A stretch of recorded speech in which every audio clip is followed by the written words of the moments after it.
Hello everyone, बहुत बहुत स्वागत है आपका हमारे यूट्यूब चैनल ला एक्सपीरियंस अड्डा पर, जिसमें कि मैं आपको ज्यूरिस्प्रूडेंस विधि शास्त्र पढ़ा रहा हूं। और इसमें मैंने लास्ट वीडियो में आपको ज्यूरिस्प्रूडेंस की डेफिनेशन यानी विधि शास्त्र की परिभाषाएं पढ़ाई थी। अब हम जो इसके मेन टॉपिक हैं, जो विचारधाराएं हैं, स्कूल्स जिनको कहते हैं, उस पर हम आ गए हैं। तो हमने लास्ट वीडियो में शुरू कर दी थी नेचुरल लॉ स्कूल यानी प्राकृतिक विधि विचारधारा। अब उसकी मैंने विशेषताएं आपको बताई थी। अब इसकी मेन थीम पर आते हैं। जो इसमें थिंकर हैं उनके क्या विचार थे विधि के बारे में, उनमें आते हैं। तो इसमें सबसे पहले जो थिंकर थे सुकरात। सुकरात के बारे में आप सब लोगों ने सुन ही रखा होगा, बहुत अच्छे विचार रहे हैं सुकरात के। तो सुकरात के बारे में जानते हैं कि उन्होंने नेचुरल लॉ ऑफ स्कूल के बारे में क्या विचार दिए थे, या विधि के बारे में उनके क्या विचार थे, और राज के बारे में उनके क्या विचार हैं। तो उनके जो विचार हैं वो इस प्रकार हैं कि ये प्लेटो के गुरु थे, और प्लेटो के जो 4 वार्तालाप हैं वो इन्हीं पर आधारित थे। इन्होंने ये कहा था राज के बारे में, सुकरात ने, कि राज का जो अस्तित्व है वो उसकी विधि पर ही निर्भर होता है, और विधि जहां बुरी है, खराब है, नागरिकों को उसमें परिवर्तन की दलील पेश करनी चाहिए। किंतु जब तक कोई व्यक्ति नागरिक है वह विधि का पालन करने के लिए बाध्य है।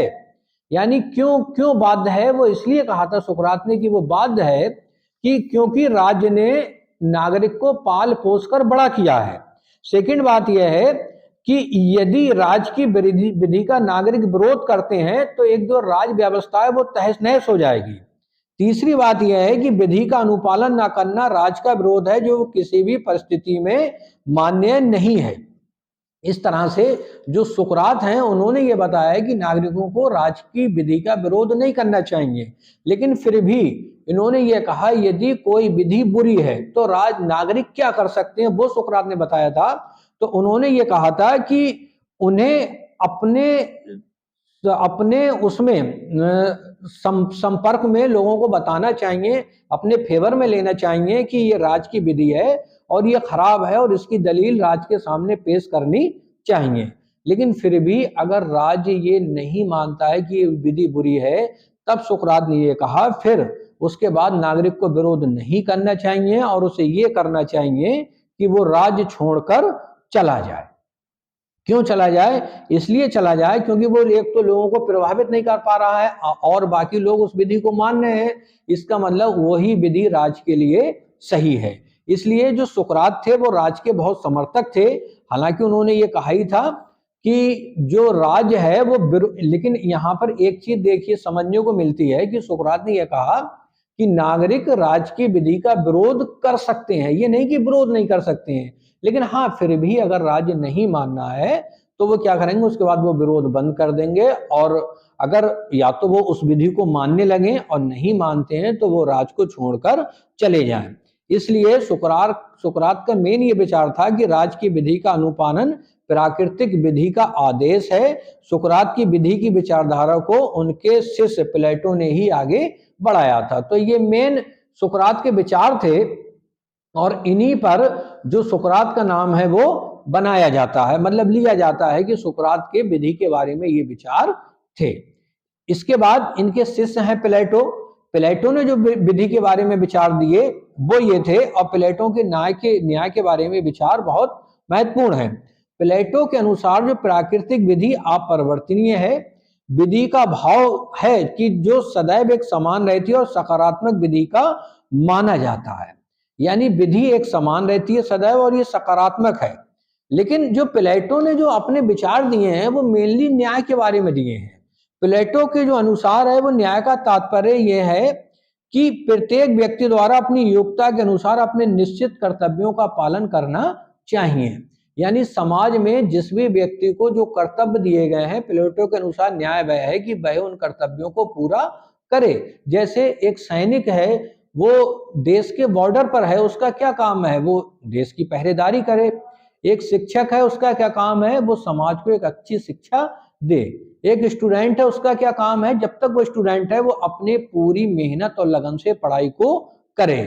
तो इसका मतलब प्लेटो ये मानते थे कि समाज में जो वर्ग है और जिसको जो कार्य सौंपा गया है वो ईमानदारी पूर्वक करना ही क्या है, न्याय है, क्योंकि एक निश्चित कर्तव्य व्यक्तियों को बताए गए हैं।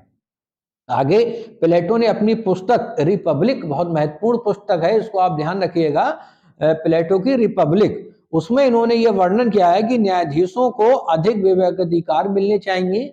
यानी प्लेटो इस बात के समर्थक थे कि जो न्यायाधीश हैं उन्हें और विवेकाधिकार मिलने चाहिए। आगे इन्होंने कहा है कि संहिताबद्ध विधि के अतिरिक्त भी उन्हें शक्ति मिलनी चाहिए। यानी जो विधि संहिताबद्ध है उसके अतिरिक्त भी न्यायाधीशों को उसमें विवेकाधिकार होने चाहिए। फिर जो प्लेटो की दूसरी पुस्तक है दी लॉज, उसमें ये इन्होंने वर्णित किया है कि शासन करने वाले अधिकारी लिखित विधि द्वारा ही शासन करें, क्योंकि जब लिखित विधि होती है तो उसमें फिर बहुत कुछ निश्चित रहता है। आगे प्लेटो ने अपनी जो यही जो पुस्तक थी इनकी द लॉज में विधि की व्याख्या करते हुए कहा है कि विधि एक सभ्यता है। यानी ये आप जरूर कोट कर लीजिए कि विधि एक सभ्यता है, किसने कहा है? प्लेटो ने। आगे प्लेटो ने एक जो तीसरी इनकी महत्वपूर्ण पुस्तक है, प्लेटो ने अपनी पुस्तक माइनेस में वर्णित किया है कि कोई वस्तु जिसे विधि और वैध मान लिया गया है वह विधि है। यानी विधि के बारे में फिर इनकी आगे परिभाषा होती है कि कोई वस्तु जिसे विधिक और वैध मान लिया गया है वह विधि है। प्लेटो भी सुकरात की तरह यही मानते थे कि विधि का अनुपालन करना नागरिकों का कर्तव्य है। यानी यहाँ देखिए आपको दो थिंकर मिलते हैं, अरस्तु और प्लेटो। तो अरस्तु भी ये मानते थे कि नागरिकों का एक मौलिक कर्तव्य है विधि का अनुपालन करना। हालांकि उन्होंने ये बात कही थी सुकरात ने कि वो इसका विरोध भी कर सकते हैं, लेकिन ऐसा नहीं हो सकता कि बिल्कुल ना माने, विरोध करें। राज्य मान लेता है तो ठीक है, नहीं मानता है फिर उसको स्वीकार कर लेना चाहिए, ये राज छोड़कर चला जाना चाहिए।